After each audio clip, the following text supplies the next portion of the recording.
Mambo yalikuwa mengi sana mtaani na Instagram ilikuwa ni vitu vingi sana, lakini trend zilikuwa za hatari sana baada ya kuona kaka yetu Saidi alikuwa anafichwa sana kwenye mitandao. Eti watu wakao wamemlinganisha Saidi, wanasema yule mbona atakuwa mkojani yule.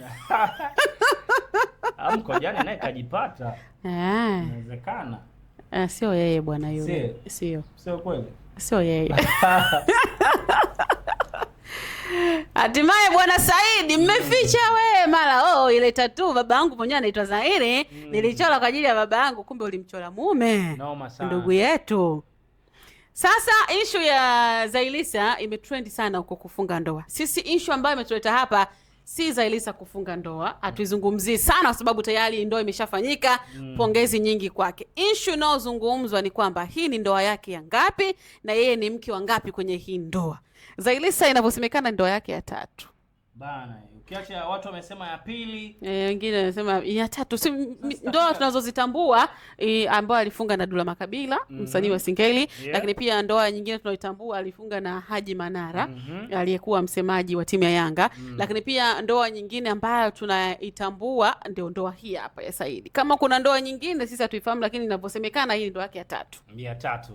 Lakini kwenye kuolewa ndoa yake ya 3 inasemekana kwamba wambea eti wanasema. Na sisi tukasema kama wambea wenzao tuwakilishe kwamba eti Zailisa ni mtu wa kuzoa matapishi. Yani anachukua makombo. Makombo. Hadi mtu akuokota. Wa kuokota. Kwamba hata huku kwenye ndoa ya Saidi yeye ni mke wa pili. Hiyo maana yako kwamba yani ni mtu ambaye watu washaparusa, yeye ndo anakuja. Anakuja. Okay. Mimi ninachokiona kwa dada yangu, nadhani ameangalia kuna wakati unafika kwa mtu unajizuia. Lakini wewe ukija mwezi mtukufu wa Ramadhani, kuna watu wanakuja kwenye dini kabisa. Unaelewa? Mimi nimeona kwa kipindi hichi kizuri kuna baadhi ya watu hawezi kustamili kukaa bila ya mwanamke. Ndio. Au bila ya ndoa. Unaelewa? Na ukifikiria ukija kwenye dini inazungumza kwamba imehalalisha ndoa. Ndio. Kwa hiyo ukioa inakuwa ni kuna baadhi ya vitu unaviepuka. Unaelewa? Kwa upande wangu amefanya kitu kizuri kuingia kwenye ndoa kwa wakati huu. Jambo la heri. Jambo la heri na linampendeza Mwenyezi Mungu sana Zailisa. Na ukizungumza hizo ndoa zake zilizopita kuanzia Dula Makabila, umenelewa, ukija Haji Manara, tunafahamu kama Dula ni mtu ambaye ni msiri sana, Dula Makabila. Umenelewa, yani kuna kipindi kama ulikuwa unamfuatilia na marehemu Dida, walikuwa kama wana ndugu au kuna kitu fulani, yani kama Dida yule mtangazaji marehemu, kwa kuna kitu Dula Makabila mpaka skendo nyingi sana. Umenelewa, unakuja kugundua kwamba kuna baadhi ya watu, kuna baadhi ya mastaa wanakuwa wanaoa kwa kutrendisha ndoa tu. Fashion. Yani kwamba wanaoa kwa kutrendisha ndoa. Mimi naoa just kwamba naoa inaonekane nimeoa. Lakini ukija kwenye swala la serious kama swala la ndoa hili, watu wanalichukulia tofauti sana. Kuna watu hawajapata bahati hata za kuolewa mpaka sasa hivi. Ndio. Yani ile kusema bwana mimi nimepata bahati kwa hata ndoa moja mtu hana. Unaelewa? Na mtu ukiingia kwenye ndoa unatakiwa uamue kweli kwamba mimi sasa hivi bana naacha mambo yote naingia kwenye ndoa. Ndio. Kwa hiyo Zailisa sio kama labda ni ndoa yake ya 3, kama ndo amekuwa kama ni watu wanampigia promo sana, wanampigia mdomo sana. Kwa na ndoa nyingi inaweza ikawa mmoja wewe una matatizo. Tena kwa mwanamke watu wanashangaa bora mwanaume eti. Yaani ukiwa na ndoa nyingi sana unaweza ukaikwa kwenye alama ya kuuliza, mbona hivi? Shida inakuwa kwa wanaume au shida inakuwa kwake yeye mwenyewe? Unaelewa? Sasa hapo inakuwa ni tatizo, watu hawapati kujua. Lakini ukija kwenye swala la ndoa, sisi tunapongeza sana ndoa, na uzuri zaidi tunapongeza alafu tunasifia kwa sababu unaingia kwenye swala zuri, swala ambalo Mwenyezi Mungu kalifungulia milango. Ndio. Lakini sasa baadaye mbaya zaidi tuombe kwamba hii ndoa yao idumu kwa muda mrefu. Na idumu kweli. Isije kuwa kama ndoa zingine za Zailisa.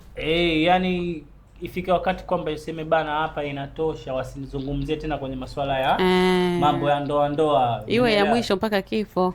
Kwa sababu itakufanya kwanza kuwa mwanamke jasiri. Umeelewa? Mwanamke ambaye watu wanakuamini, umeelewa? Na unaweza ukasimama mbele za watu ukaongea kitu fulani. Unajua unapokuwa na ndoa unapata heshima. Si kwa mwanamke, si kwa mwanaume. Na ndio maana ndoa ukisimamia mwanamke, Christabel ameshaongea.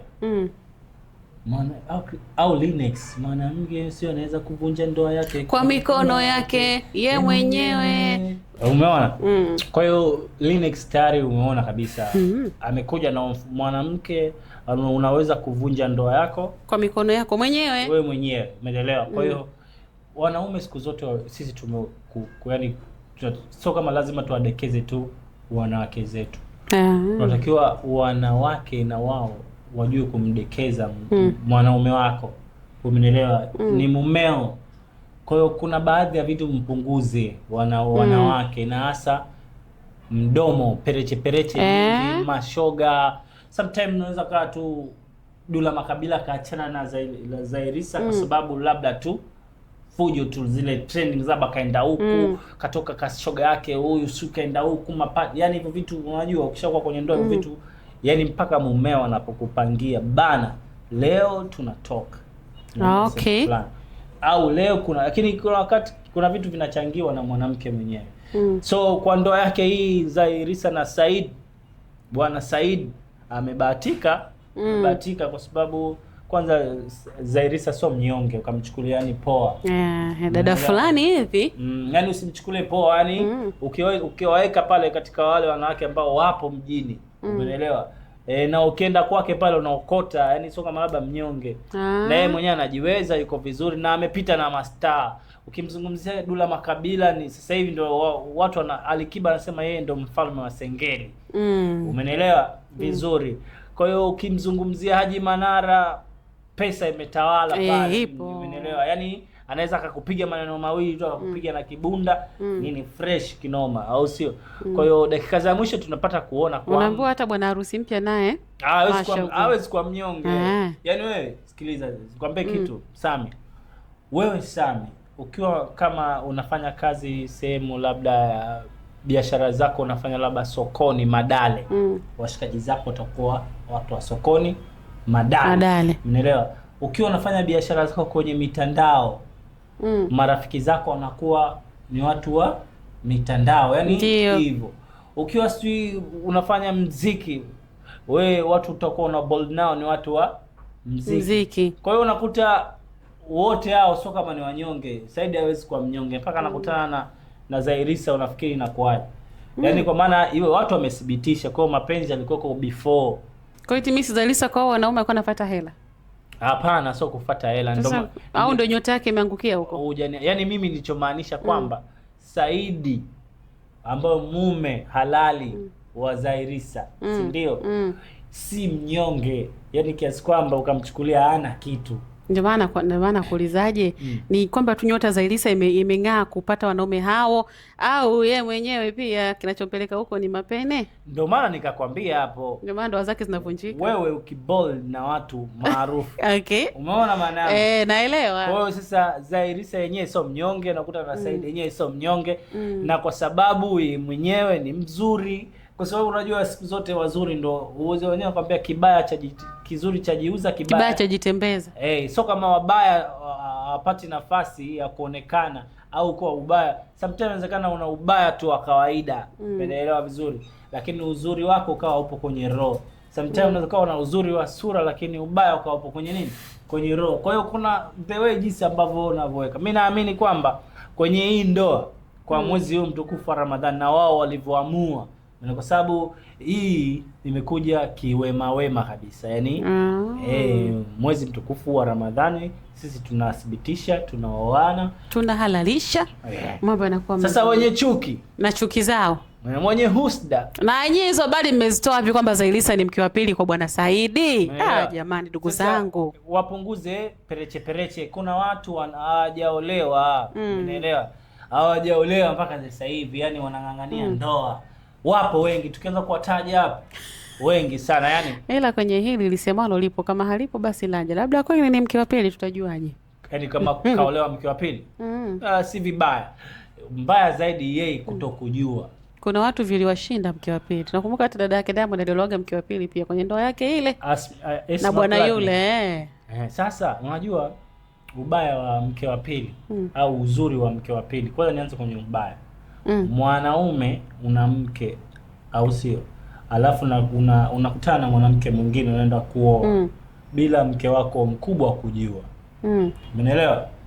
Fanya hima ajue kwamba mimi utake usitake naenda kuoa. Yaani kwa maana wewe unapotoa mguu wako unapoenda kufanya lile jambo mke wa mwanzo anajua. Okay. Maana yake hata kama unapomletea taarifa kwamba mke wangu mimi nimeoa, unakuwa lile fujo ushalipunguza. Unaelewa? So mbaya zaidi inakuja kwamba jamaa kaoa, umeelewa? Alafu unakuja kupewa taarifa na mashostito wenyewe. Mashoga. Na wanajua kuficha taarifa wale, wanazifikisha na ushahidi juu. Yani. Kuna watu umekaa tu unatumiwa picha na video alafu naambiwa shem, mimi hapa. Mashemshem. Sasa inakuwa inampa mshtuko. Ndio. Unaona? Kwa akili kama anajua hata mkiongea vipi, yeye mwenyewe sikashajua. Umeelewa? Kwa hiyo inakuwa ni rahisi kwake yeye kulihandle lile jambo, kulibeba na kulichukua na kulifanyia kazi. Poa. Unajua bwana, mpaka unaolewa mke wa pili maybe hauna mapungufu yoyote. Mwanaume anataka kuchange mazingira. Na ukiona mwanaume anaongeza mke wa pili, wa tatu, wa nne, unajua ukajipata mwanangu. Sasa wale mbaya sana wale wanaooa wake wawili na kuendelea, umenelewa? Afu hawana kitu. Ile mimi inanisikitisha sana. Yaani wewe unatesa watoto wa watu. Noma sana. Na Mwenyezi Mungu bana makusudi yake mpaka kuweka nyiko wanaume kwa wanawake wanne. Unaelewa? Na kwa sisi Waislamu Mwenyezi Mungu kaeka hapo maana. Kwa sababu sisi ndio tushaitwa wanaume. Mwanaume yuko strong. So kama una nguvu, unakula, unashiba, hela unayo. Vifurushi sasa hivi viko vingi barabarani. Unaona vifurushi siku hizi vinatembea. Ila kwangu mimi hata kama nitajipata sijui, lakini mimi naridhika na mke mmoja. Sema mimi nitoe maua mengi sana kwa Queen Darleen. Queen Darleen amejua kuivaa ndoa. Yule dada zilikuja figisu nyingi sana za mke mwenza hivi na hivi, lakini amesimama imara. Na huo ndio mwanamke. Sio mke mkubwa anakutikisa kidogo tu shwa tayari ushashusha, ushasalenda.